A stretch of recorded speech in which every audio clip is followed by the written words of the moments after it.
আসসালামু আলাইকুম। সংবাদে আপনাদের সবাইকে স্বাগত জানাচ্ছি। আমি ফিরোজ তোহা। শুরুতেই সংবাদ শিরোনাম। বাংলাদেশের সর্বশেষ গুরুত্বপূর্ণ আপডেট সংবাদে আপনাকে স্বাগত। শুরুতেই সংবাদ শিরোনাম, এরপর বিস্তারিত। শুরুতেই জানিয়ে দিব, ঢাবির সাবেক ভিসি আরেফিন সিদ্দিক মারা গেছেন। ঢাকা বিশ্ববিদ্যালয়ের সাবেক উপাচার্য আ.ম.স. আরেফিন সিদ্দিক মারা গেছেন। বৃহস্পতিবার 13 মার্চ রাতে মস্তিষ্কে স্ট্রোক ও রক্তক্ষরণ জনিত কারণে রাজধানীর বারডেমে চিকিৎসাধীন অবস্থায় মারা যান তিনি। এরপর জানিয়ে দিব, মসজিদের মাইকে ঘোষণা দিয়ে গ্রামবাসীর সংঘর্ষ, আহত 20। সিলেটের জালালাবাদে মসজিদের মাইকে ঘোষণা দিয়ে 2 গ্রামবাসীর মধ্যে সংঘর্ষের ঘটনা ঘটেছে। এতে অন্তত 20 জন আহত হয়েছেন, যাদের মধ্যে 8 জনকে সিলেট ওসমানী মেডিকেল কলেজ হাসপাতালে ভর্তি করা হয়েছে।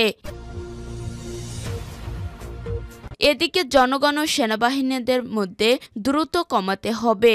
মাহমুদুর রহমান, সেনাবাহিনী ও জনগণের মধ্যে যে দূরত্ব তৈরি হয়েছে এটি অনভিপ্রেত বলে মন্তব্য করেছেন আমার দেশ সম্পাদক মাহমুদুর রহমান। তিনি বলেন, এই দূরত্ব কমাতে হবে।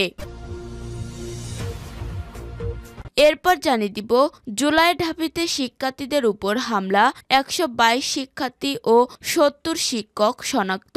জুলাই গণ অভ্যুত্থানে 15 জুলাই থেকে 5 আগস্ট পর্যন্ত ঢাকা বিশ্ববিদ্যালয়ের ঢাবি শিক্ষার্থীদের উপর হামলার ঘটনায় জড়িত নিষিদ্ধ সংগঠন ছাত্রলীগের 122 হামলাকারীকে শনাক্ত করেছে তথ্য অনুসন্ধান কমিটি। এছাড়া 70 জন শিক্ষকের প্রমাণ পেয়েছে, যারা নানাভাবে হামলায় ইন্ধন জুগিয়েছে ও উস্কানি দিয়েছেন। এদিকে চট্টগ্রাম বিশ্ববিদ্যালয়ের শিক্ষার্থীদের উপর হামলা, ছাত্রদল কর্মীদের সম্পৃক্ততার অভিযোগ। চট্টগ্রাম বিশ্ববিদ্যালয়ের জবি ছাত্রদল কর্মী ও বহিরাগতদের হামলায় কয়েকজন শিক্ষার্থী আহত হয়েছেন। এ ঘটনায় ভুক্তভোগীরা বিশ্ববিদ্যালয়ের প্রক্টর বরাবর লিখিত অভিযোগ জমা দিয়েছেন। বৃহস্পতিবার 13 মার্চ বিকেলে 5:30টার দিকে বিশ্ববিদ্যালয়ের পুরাতন আইইআর ভবন প্রাঙ্গণে এই হামলার ঘটনা ঘটে।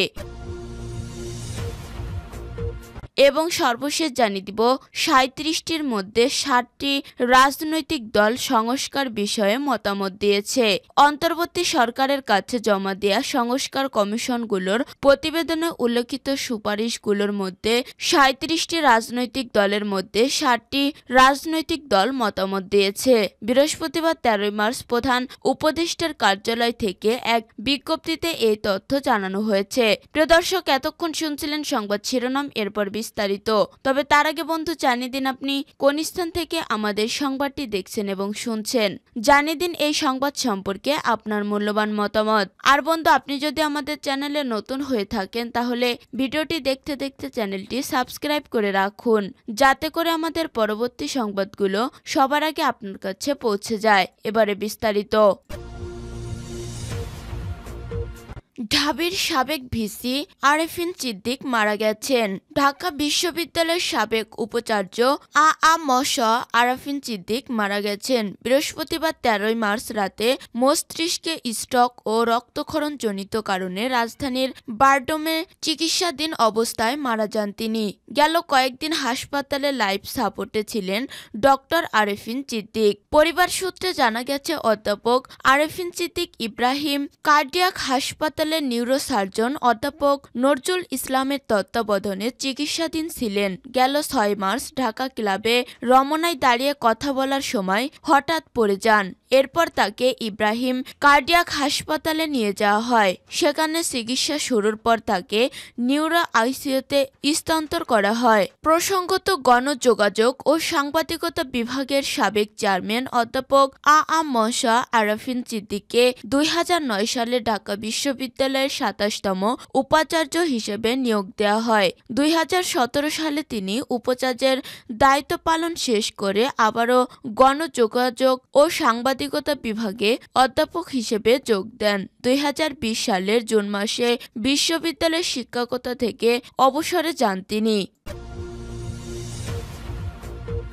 মসজিদের মাইকে ঘোষণা দিয়ে গ্রামবাসীর সংঘর্ষ, আহত 20। সিলেটের জালালাবাদ মসজিদের মাইকে ঘোষণা দিয়ে 2 গ্রামবাসীর মধ্যে সংঘর্ষের ঘটনা ঘটেছে। এতে অন্তত 20 জন আহত হয়েছেন, যাদের মধ্যে 8 জনকে সিলেট ওসমানী মেডিকেল কলেজ হাসপাতালে ভর্তি করা হয়েছে। বৃহস্পতিবার 13 মার্চ রাত 12:15টার দিকে জালালাবাদ থানার নাজিরগাঁও এবং নয়াখুররাম মুখলা গ্রামের মধ্যে সংঘর্ষের এ ঘটনা ঘটে। প্রায় 1 ঘন্টা ব্যাপী চলা এই সংঘর্ষে সিলেট সুনামগঞ্জ সড়কে যান চলাচল বন্ধ হয়ে যায়। এ সময় ব্যবসা প্রতিষ্ঠানগুলো বন্ধ হয়ে যায়। এদিকে সংঘর্ষের খবর পেয়ে জালালাবাদ থানা পুলিশ ঘটনাস্থলে পৌঁছে পরিস্থিতি নিয়ন্ত্রণের চেষ্টা চালায়। পরে সেনাবাহিনী দ্রুত ঘটনাস্থলে পৌঁছে কার্যকর পদক্ষেপ নিয়ে পরিস্থিতি নিয়ন্ত্রণে আনে। জালালাবাদ থানা পুলিশ জানায়, বর্তমানে পরিস্থিতি স্বাভাবিক রয়েছে, তবে সংঘর্ষের মূল কারণ এখনো জানা যায়নি। জনগণ ও সেনাবাহিনীর মধ্যে দূরত্ব কমাতে হবে। মাহমুদুর রহমান। সেনাবাহিনী ও জনগণের মধ্যে যে দূরত্ব তৈরি হয়েছে সেটি অনভিপ্রেত বলে মন্তব্য করেছেন আমার দেশ সম্পাদক মাহমুদুর রহমান। তিনি বলেন, এই দ্রুত কমাতে হবে। বৃহস্পতিবার দৈনিক আমার দেশ মিলনায়তনে লেফটেন্যান্ট কর্নেল অবসরপ্রাপ্ত হাসানুর রহমান বীর প্রতীকের লেখা আয়নাঘর তুমিও আমি বইয়ের মোড়ক উন্মোচন অনুষ্ঠানে তিনি একথা বলেন। বইটি প্রকাশ করেছে বিন্দু প্রকাশ। মাহমুদুর রহমান বলেন, হাসিনা যে বন্দুক ধরা হাতে কলম ধরবে এটা শুনে আমি অবাক হয়েছি। হাসিনা বাংলাদেশে এক ধরনের আইকনিক ফিগার হয়েছে। সে নিজে একজন ভিকটিম হয়েও বসে না থেকে ভয়ানক রাষ্ট্র ব্যবস্থার কথা বিশ্বকে জানিয়েছে। আমি নিজেও 2010 সালে র্যাবের আয়নাঘরে গিয়েছিলাম। হাসিন অনেক কষ্ট করেছে। অবিশ্বাস্য যে এদেশে একজন সার্ভিং মিলিটারি অফিসারকে গুম করে অত্যাচার করেও অনেকেই নিজেকে দেশপ্রেমিক দাবি করে। আমার দেশ সম্পাদক বলেন, আমি 3টি ঘটনা বলতে চাই। প্রণব মুখার্জি তার দ্য কোয়ালিশন ইয়ার্স বইতে লিখেছেন, বাংলাদেশের এক সেনাপ্রধান চাকরি রক্ষার জন্য তার কাছে গিয়েছে। আরেকটি ঘটনা জেনারেল সরাদ্দি টকশোতে বলেছিলেন, বাংলাদেশের কোনো সেনাপ্রধান দিল্লির নির্দেশ ছাড়া সেনাপ্রধান হয় না। তৃতীয় ঘটনাটি হলো জাতিসংঘের মানবাধিকার রিপোর্ট নিয়ে ভলকার তুর্ক কয়েকদিন আগে বলেন, তিনি সেনাবাহিনীকে মেসেজ পাঠিয়েছিলেন তারা যদি গুলি চালায় তারা পিস মিশন বন্ধ করে দেবে। এজন্য জুলাই বিপ্লবের পরে সেনাবাহিনী আর গুলি চালায়নি। মাহমুদুর রহমান বলেন, আমার মনে হয় সেনাবাহিনী ও জনগণের মধ্যে যে দূরত্ব তৈরি হয়েছে এটি অনভিপ্রেত। এটি শুরু হয়েছে 1/11 থেকে। এই দূরত্ব বাড়াতে দিল্লির নির্দেশে হাসিনা যা যা করা দরকার তাই করেছে। এই দূরত্ব কমাতে হবে। আমরা মনে করি সেনাবাহিনীর ভুল স্বীকার করা দরকার।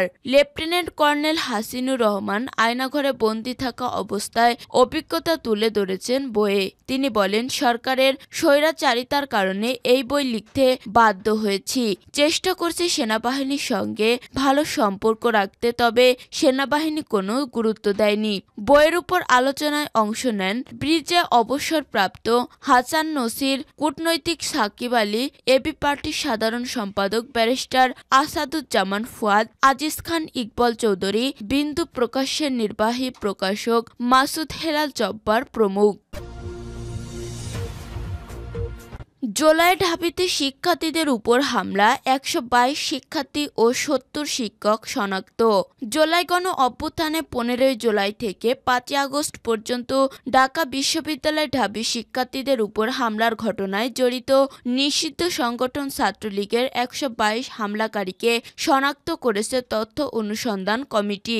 এছাড়া 70 জন শিক্ষকের প্রমাণ পেয়েছে যারা নানাভাবে হামলায় ইন্ধন জুগিয়েছে ও উস্কানি দিয়েছে।